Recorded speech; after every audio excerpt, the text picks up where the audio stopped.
Hello दोस्तों, तो मैं लेकर आया हूँ आज अपना पहला पॉडकास्ट जो मैंने शुरुआत की है। और इस पॉडकास्ट के लिए मैं आप सबका सपोर्ट और गाइडेंस ज़रूर चाहूँगा।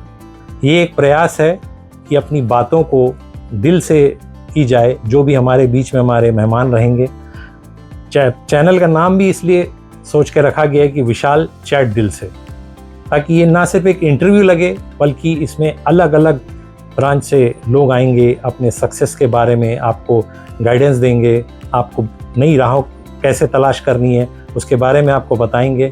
तो कोशिश पूरी रहेगी कि हर एपिसोड में एक नए और जानकार व्यक्ति के साथ आपको मिलवाया जाए और उनसे अपनी बातें दिल से की जाए। Thank you. और इसके लिए मैं आप सबका सपोर्ट, इस चैनल को सब्सक्राइब ज़रूर करें और अपना प्यार इसी प्रकार से आगे देते रहें। तो दोस्तों, स्वागत है हमारे पहले एपिसोड में चैट दिल से।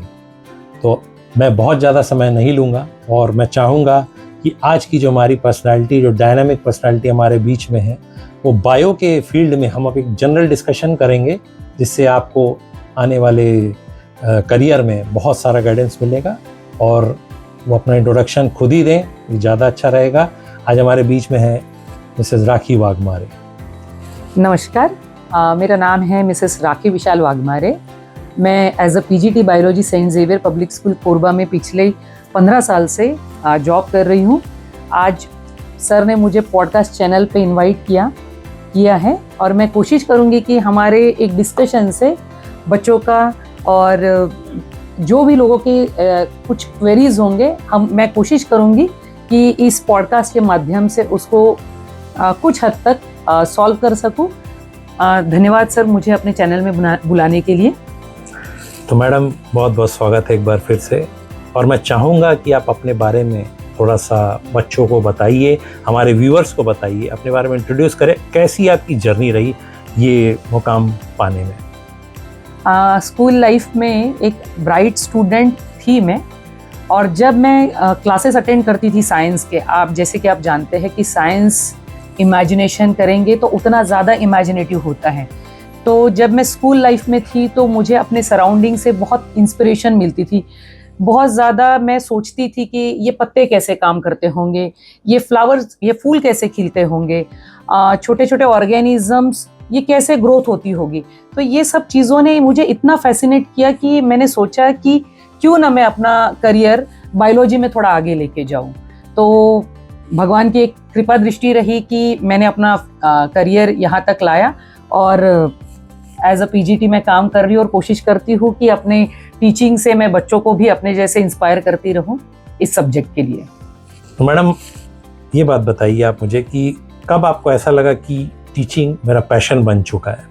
क्योंकि लगातार आप इतने सालों से पढ़ा रही हैं, तो एक कंसिस्टेंट की ज़रूरत होती है। कभी तो आपको रियलाइज़ होगा कि नहीं, यही फील्ड मेरे लिए सबसे सही है। जी बिल्कुल। एक्चुअली जैसे मैंने आपको थोड़ी देर पहले बताया कि कुछ चीज़ें आपको फैसिनेट करती हैं, तो ये जो लिविंग वर्ल्ड मेरे अराउंड चलता रहता था, सोचती रहती थी उसके बारे में। और उसके बाद मैंने डिसाइड किया कि इस फील्ड में इसके चैलेंजेस देखे जाए।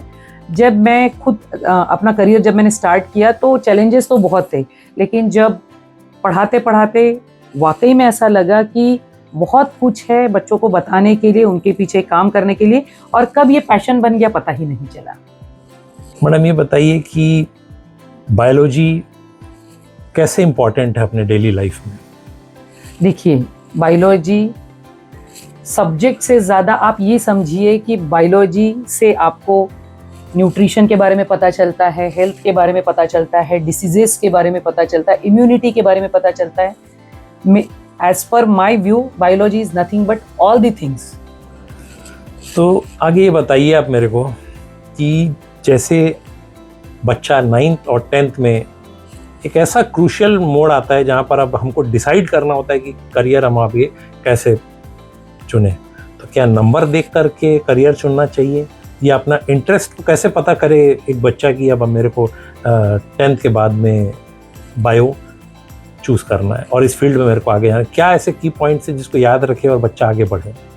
देखिए, जो सोसाइटी का एक झुकाव मैंने हमेशा महसूस किया है वो तो यही बोलता है कि आज भी 90% घरों में नंबर्स देख के डिसाइड करते हैं, लेकिन एज अ टीचर मैं इतने सालों से जब टीचिंग फील्ड में अपनी सेवाएं दे रही हूँ, तो मैंने ऐसा महसूस किया है कि आपका अगर इंटरेस्ट है तो बेस्ड ऑन योर इंटरेस्ट आपको अपना करियर चूज करना चाहिए। जैसे कि आपने पूछा कि 9th-10th में ऐसे क्या चीज़ें हैं कि बच्चा अपना माइंड से सोचेगा कि मुझे बायोलॉजी लेना है, कि मुझे मैथमेटिक्स लेना है, कि मुझे कॉमर्स लेना है, कि मुझे ह्यूमैनिटीज़ लेना है।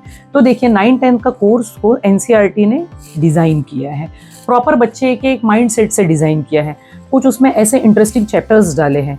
तो ऑटोमेटिकली जब बच्चा 9th में और 10th के जब चैप्टर्स पढ़ता है तो वो अपना एक कनेक्टिविटी महसूस करता है। जैसे कि ह्यूमन फिजियोलॉजी है, तो वो एक महसूस करने लगता है कि अच्छा बॉडी ऐसे बनी है, मेरे बॉडी के अंदर इस तरीके के मैकेनिज्म्स है। और एक टीचर का सपोर्ट अगर उसको मिलता है, अगर वो छोटे छोटे चीज़ों से ये महसूस करता है कि नहीं मैं इस फील्ड में एक कनेक्शन महसूस कर रहा हूँ, तो वो उसके लिए मेहनत भी ज़्यादा करता है। और अगर परसेंटेज उस अकॉर्डिंग आते हैं तो उसको इजीली बायोलॉजी मिलती है।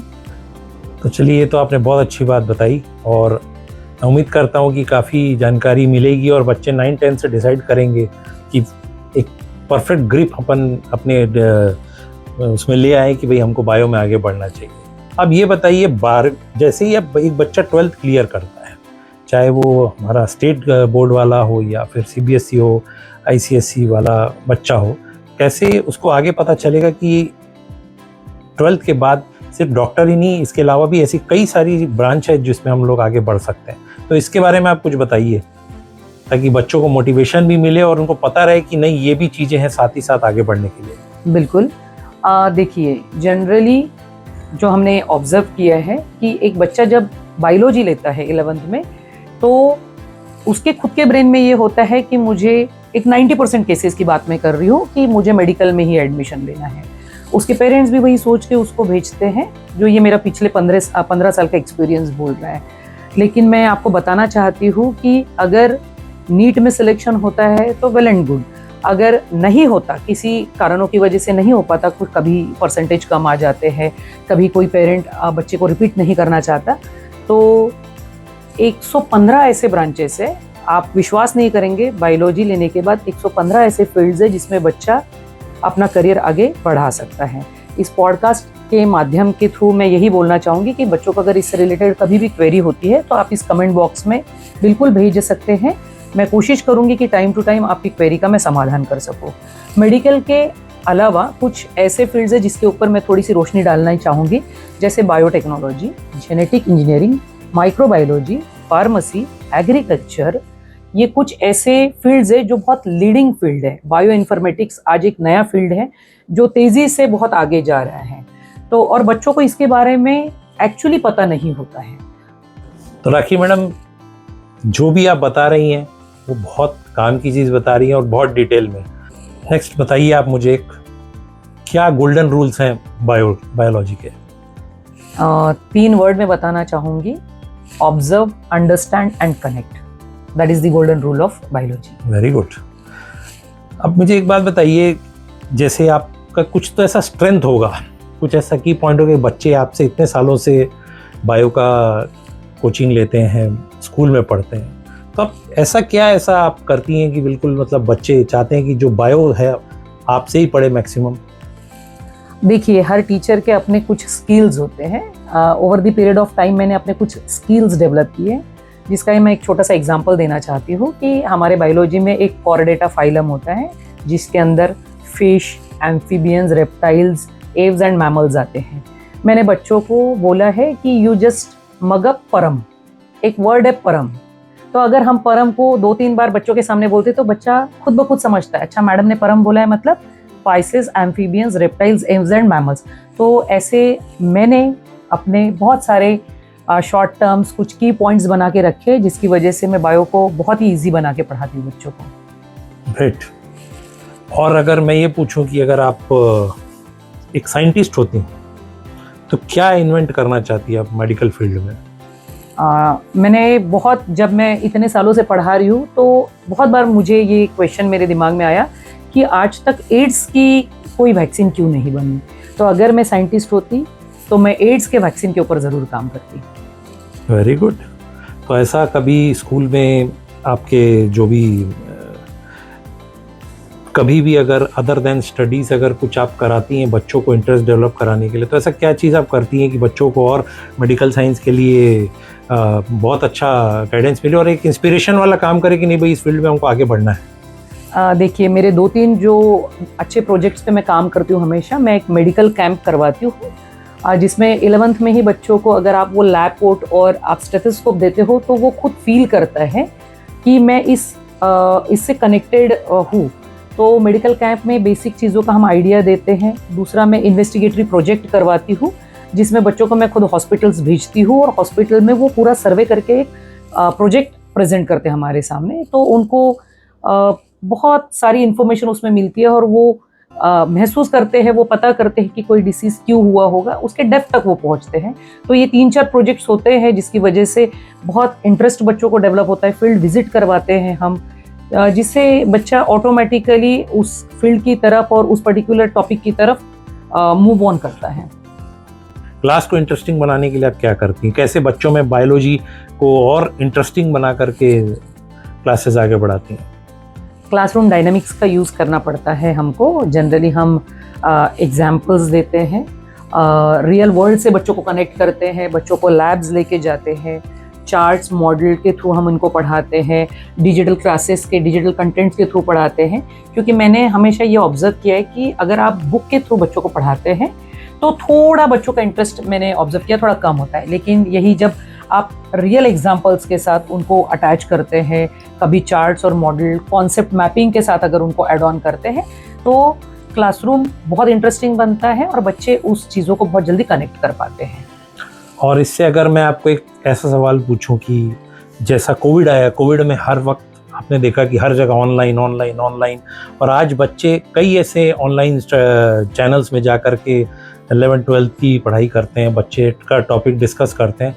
आप क्या महसूस करती हैं कि जो आफ्टर 10th जो 11th-12th के बच्चे जो बायो पढ़ रहे हैं वो ऑनलाइन अगर पढ़ते हैं तो ज़्यादा अच्छा है या ऑफलाइन में उनको गाइडेंस लेनी चाहिए?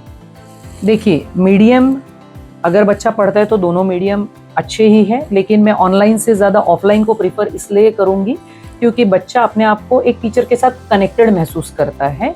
आप इंस्टेंट डाउट्स में जा सकते हैं उसमें, उसके बाद उसके इमोशन के ऊपर भी एक टीचर काम करता है। तो एक इमोशनल टच देके अगर बच्चों को उस कॉन्सेप्ट को हम समझा सकते हैं तो मुझे ऐसा लगता है offline mode is better than online mode. अच्छा, ये बताइए आप, क्योंकि इतने सालों से आप स्कूल में एज अ बायो फैकल्टी काम कर रही हैं तो एक्सपीरियंस तो आपका बहुत ज़्यादा है और आपको सब पता है आज क्या फील्ड में, इस फील्ड में आगे बढ़ना है तो कैसा करना है, क्या करना है। अगर आप पर्सनल अगर कोई बच्चा आपसे कोचिंग लेता है तो क्या आप क्लासेस वगैरह लेती हैं या? जी बिल्कुल, मैं गाइडेंस देती हूँ बच्चों को। अगर पर्सनल गाइडेंस किसी को ज़रूरी होता है तो, क्योंकि बीइंग अ टीचर नॉलेज देना ही हमारा काम है, तो हम बिल्कुल उनको पर्सनल गाइडेंस देते हैं।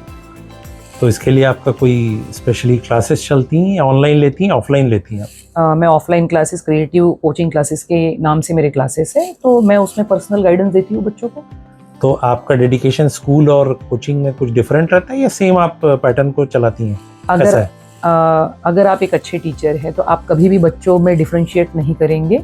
आप जो स्कूल में पढ़ा रहे हैं वही कोचिंग में पढ़ाएंगे, क्योंकि एक अच्छा शिक्षक वही होता है मेरे हिसाब से जो कभी स्कूल या ट्यूशन के बच्चों में डिफरेंशिएट ना करें। तो ये तो बहुत सारी बातें हमने सीरियसली कर ली, क्यों नहीं एक छोटा सा रैपिड फायर राउंड भी अपन कर लें कि जिससे ये भी पता चलेगा कि आपका इंटरेस्ट और आपका गाइडेंस क्या रहता है। तो आप रेडी हैं? जी बिल्कुल। तो हम लोग स्टार्ट करते हैं। मैं कुछ क्वेश्चंस आपके लिए निकाल के रखा हूँ, तो आप उसका जवाब जो भी आपके मन में आता है आप दीजिए। प्लांट और animal, which kingdom do you like teaching more? Animal kingdom. क्यों? क्योंकि हम खुद ह्यूमन हैं। सेल और human body, what topic is more fun? Human body, connected महसूस करते हैं। माइक्रोस्कोप और telescope, which one you choose? Microscope. क्यों? बायो से रिलेटेड है। फोटोसिंथेसिस और रेस्पिरेशन? बोथ। बोथ। डार्विन और मेंडल? मेंडल। क्यों? मेंडल ने ही बताया है कि कैरेक्टर्स ट्रांसफर होते हैं। ओके। बायोलॉजी लैब और क्लासरूम टीचिंग? बोथ। फेवरेट और organ in the human body? Heart, क्योंकि चैट दिल से। ओके। डीएनए और आरएनए? बोथ। जू विजिट और बॉटनिकल गार्डन? बोथ। एक चूज करना पड़े तो? जू विजिट। समझ पाता है। One plant you find the most fascinating? आप यकीन नहीं करेंगे, चाइना रोज। पूरे सिलेबस में बचपन से सिर्फ चाइना रोज ही पढ़ते हुए आ रहे हैं। Most interesting topic in biology, chapter जो आपको लगता है कि बहुत इंटरेस्टिंग है? Human physiology unit. बहुत ही अच्छा रैपिड फायर राउंड रहा। उम्मीद करता हूँ कि आज पेरेंट्स और व्यूअर्स और बच्चे जो भी दिख रहे हैं उनको कुछ सीखने का मौका मिला होगा, और आपने जो भी बात बताई वो आपने पूरी दिल से बताई, और बहुत अच्छा लगा आपके साथ कॉन्वर्सेशन में। और मैं चाहूँगा कि भाई आप लास्ट में कुछ कीवर्ड या अपने मन की बात इस चैनल को लेकर के बताएं और कंक्लूड करें। हाँ, स्पेशली बच्चों को बोलना चाहूँगी, क्योंकि उनका बहुत ही जल्दी पेपर आने वाला है बायोलॉजी का, तो बच्चे दिल से पढ़ें, कॉन्सेप्ट को लेके पढ़ें, डायग्राम की प्रैक्टिस बहुत अच्छे से करें, डाइवर्सिफाई रखें अपने आप को, कूल माइंड के साथ काम करें, बहुत ज़्यादा प्रेशर ना ले, और बस अपने फ्यूचर के लिए पॉजिटिव होकर सोचें। बहुत अच्छा लगा आपसे बात करके। उम्मीद करता हूँ अगली बार जब भी हम आपको बुलाएं तो अपना कीमती समय आप फिर से हमको दें। जी ज़रूर, धन्यवाद हमें यहाँ बुलाने के लिए।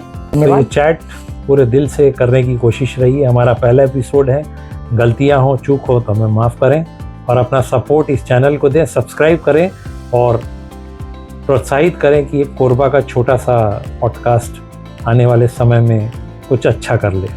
थैंक यू, धन्यवाद।